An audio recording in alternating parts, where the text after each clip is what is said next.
Sometimes I wonder if I actually like the things I say I like. And lately, I don't trust the answer as much as I used to. There's so much influence now, so much noise, so many recommendations disguised as revelations. We're told what to wear, how to talk, what to care about, what to buy before it sells out, and what version of ourselves we should be performing this week. I don't think we're chasing originality. I think we're just trying not to fall behind.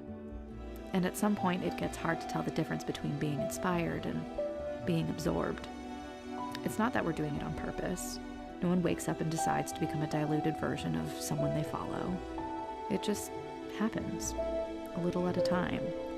Taste erodes in tiny, quiet edits.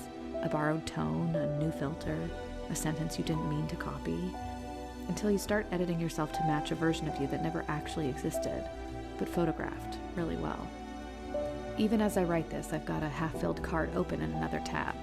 Clothes I don't need, bookmarked by someone whose life I admire but probably wouldn't survive. I've pinned rooms I wouldn't actually relax in, saved posts of meals I wouldn't enjoy eating, clicked on the same lamp 9 times and never once pictured it in my own home. It's easy to blame social media for this, but I think it goes deeper. I think a lot of us are just quietly trying to belong. Not even to be liked, just to be legible. We follow the crowd because it's easier than asking if we're still moving in the right direction. We style ourselves into something familiar so we don't get mistaken for someone who doesn't know who they are. And maybe that would be fine if it stopped at style, but it doesn't. It starts bleeding into taste, voice, identity. You're not just styling yourself like someone else, you're talking like them, thinking like them, creating like them, repeating ideas that don't actually feel true to you, but sound true in someone else's voice. And the wild part is that most of the time you don't even realize it's happening. To be clear, I love being inspired. I love seeing someone do something so specific, so sharp, so them, that it makes me want to be more of myself. There's nothing wrong with being moved by someone else's taste. We're meant to shape each other a little. But there's a difference between being inspired by someone and building your identity inside their outline. We're meant to shape each other a little. But there's a difference between being inspired by someone and building your identity inside their outline. One expands you, the other replaces you. The first feels like electricity, the second feels like forgetting. And it's subtle, because both are flattering at first, but only one lets you stay in the room as yourself. You think you're paying attention, being aware, keeping up, until one day you realize you're not sure what you like anymore, only what's working. There's a specific kind of ache that comes from realizing you've started to disappear inside your own choices. You're buying things that make sense in theory, but feel wrong the second they show up. You're decorating rooms that look like someone else lives there. You're creating work that technically works, but doesn't move you. And then you wonder what's wrong with you, when really you've just been making decisions from someone else's starting point. This is where I could say something like, just be yourself.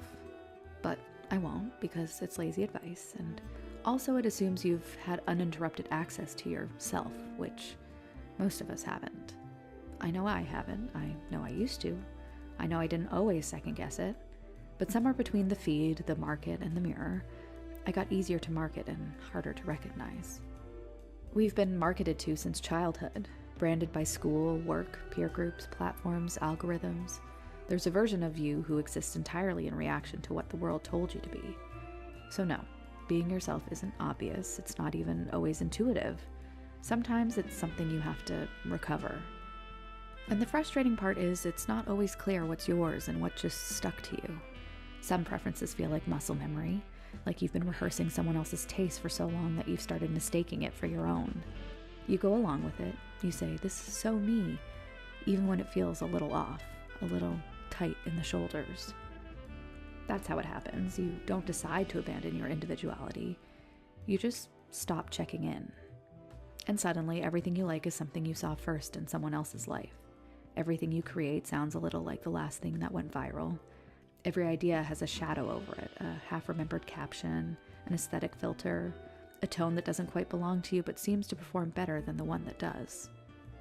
I've created work that I knew would hit, but not because it felt like me, because it sounded like what usually works. I've bought clothes I knew I wouldn't wear, but wanted to be the kind of person who could. I've talked myself into liking people, ideas, aesthetics, even entire goals, just because someone I admired liked them first. I've been there, still end up there more often than I'd like to admit, especially creatively, where the pressure to be understood sometimes outweighs the urge to be honest, where you second-guess your instincts before they even finish forming, where you pull back, not because it's wrong, but because it doesn't match the room. And then there's the stuff that hits closer to the bone, like body image, like seeing someone wear something you love and believing deep down it only worked because they're built like a runway sketch and you're not.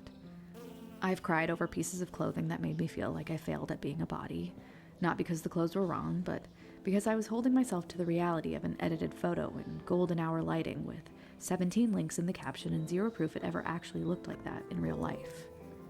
We talk about influence like it's always a surface level thing, style, branding, aesthetics, but it's not. It gets under the skin, it rewires taste, it turns identity into strategy. It starts shaping the way we see ourselves, the way we measure worth, the way we show up. And if you're not careful, you start living in a version of yourself that performs well but doesn't feel like home. Individuality isn't about being original. It's not some perfectly curated self that stands apart. It's a practice, a pause, a reflex you have to teach back into your system. A habit of choosing, even when no one else is watching.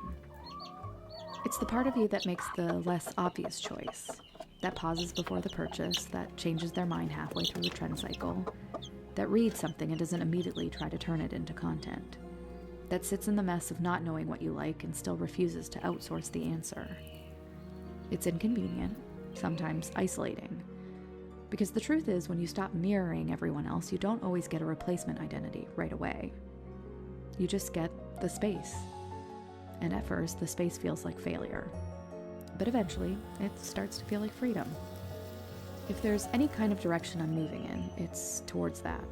Toward the quiet relief of liking something without needing it to signal anything. Toward getting dressed without trying to be read like a reference.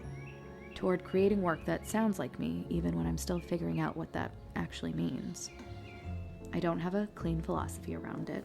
I'm not against trends or influence or inspiration.